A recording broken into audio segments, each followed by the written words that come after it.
AP ప్రభుత్వం ఈరోజు కూడా సచివాలయ ఉద్యోగులు, అంగన్వాడీలు అలానే ఆశా వర్కర్లతోటి పెన్షన్ పంపిణీ జరిపించింది. దాదాపుగా మధ్యాహ్నానికే 96% పెన్షన్ల పంపిణీ అయితే పూర్తయింది. అయితే అధికారంలోకి వచ్చిన వెంటనే హామీ ఇచ్చిన విధంగానే ఒకేసారి 1000 రూపాయలు పెంచి 3000 ఉన్నటువంటి పెన్షన్ని 4000 చేశారు. అంటే గతంలో కూడా ఇలాగే పెంచడం జరిగింది. అంటే గతంలో ఎలా పెంచారు అంటే 2014లో అధికారంలోకి వచ్చిన వెంటనే అప్పటికి 200 ఉన్నటువంటి పెన్షన్ని 800 రూపాయలు పెంచి 1000 రూపాయలు చేశారు.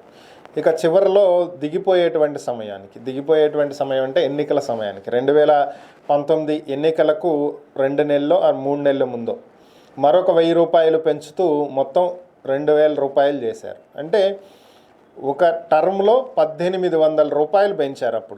ఇప్పుడు ఒక 1000 రూపాయలు పెంచారు. 2019 నుంచి అయితే ఒకేసారి పెంచకుండా వైఎస్ఆర్ కాంగ్రెస్ పార్టీ ప్రభుత్వం సంవత్సరానికి 250 రూపాయల చొప్పున పెంచుకుంటూ దాన్ని 3000 వరకు తీసుకొచ్చింది. కానీ ఇప్పుడు టీడీపీ మరలా అధికారంలోకి వచ్చిన వెంటనే ఒకేసారి 1000 రూపాయలు పెంచారు.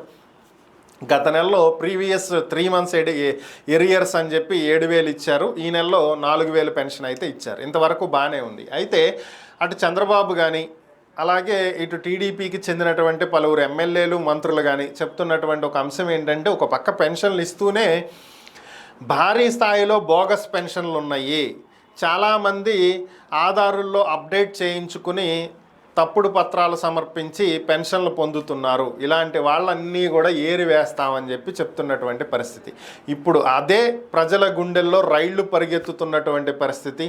తమకు నిజంగానే అర్హత ఉన్నా కూడా ఇలాంటివి ఏవో లేనిపోయినాయి చెప్పి అన్యాయంగా తమ పెన్షన్ తీసేస్తారేమో, లేదా ఎక్కడో పొరపాట్లు జరగటం వల్ల దానివల్ల కూడా ఎక్కడైనా సరే పెన్షన్ పోయిద్దేమో అని చెప్పి భయపడుతున్నటువంటి పరిస్థితి, బాధపడుతున్నటువంటి పరిస్థితి. ఎందుకని అంటే ఇలాంటివి గత ప్రభుత్వ హయాంలో కూడా జరిగినాయి.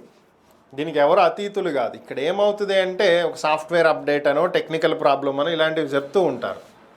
ఇప్పుడు లాస్ట్ గవర్నమెంట్లో నాకు తెలిసి అంటే కొంతమంది ద్వారా, నాకు దగ్గర వ్యక్తుల ద్వారా నేను తెలుసుకున్నటువంటి అంశాలు చెప్తున్నాను. నేను కొంతమందికి పెన్షన్ అప్లై చేసినప్పుడు వాళ్ళ ఆధార్ కార్డు ప్రకారం సాఫ్ట్వేర్లో అప్డేట్ అవ్వాల్సినటువంటి ఏజ్ 0గా అప్డేట్ అవ్వటం వల్ల వాళ్ళ పెన్షన్లు ఆగిపోవటం.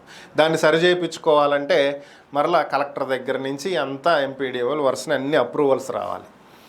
దాంతో 2 సంవత్సరాల పెన్షన్లు ఆగిపోవటం రాకుండా. అలాగే మరికొంతమందికి కొడుకు, కూతురు ఎవరు వాళ్ళ రేషన్ కార్డుల్లో ఉండటం, వాళ్ళు సపరేట్ చేయించుకోకపోవటం, సడన్గా వాళ్ళు ఏదో పాపం బ్రతుకు తెరువుకు వేరే చోట వెళ్ళటమో సంథింగ్ ఏదైనా వాళ్ళ పేరుతో వేరే ఎవరన్నా లోన్లు తీసుకుంటామో, దానికోసం ఐటీఆర్ ఎక్కువ వేసి చూపించుకుంటామో, ఇన్కమ్ ట్యాక్స్ కట్టారు అనేటువంటిది కనిపిస్తే వాళ్ళ రేషన్ కార్డు క్యాన్సిల్. సో వాళ్ళకి ప్రభుత్వ పథకాలు రావు. సో ఇలాంటివన్నీ కూడా గతంలో జరిగినాయి. టెక్నికల్గా జరిగినటువంటి మిస్టేక్స్, అలాగే ఒకళ్ళకు ఉండాల్సిన ఆస్తి ఇంకొకళ్ళకి చూపించటం గత ప్రభుత్వంలో ఇలాంటివి కూడా జరిగినాయి. గతంలో చాలామంది పబ్లిక్లో ఒపీనియన్ తీసుకుంటున్నటువంటి సమయంలో నేను ప్రత్యక్షంగా విన్నాయి కూడా. ఒక అతను మదనపల్లి దగ్గర చెప్పాడు, తనకి ఫస్ట్ సంవత్సరం వాళ్ళ పాపకి అమ్మఒడి వచ్చింది, 2వ సంవత్సరం వచ్చేటప్పటికి అమ్మఒడి క్యాన్సిల్ అయింది. ఎందుకని చెప్పి వెళ్ళి అడిగితే, నీకు 20 ఎకరాల భూమి ఉంది, నీకెందుకు అమ్మఒడి అని చెప్పి క్వశ్చన్ చేసినటువంటి పరిస్థితి.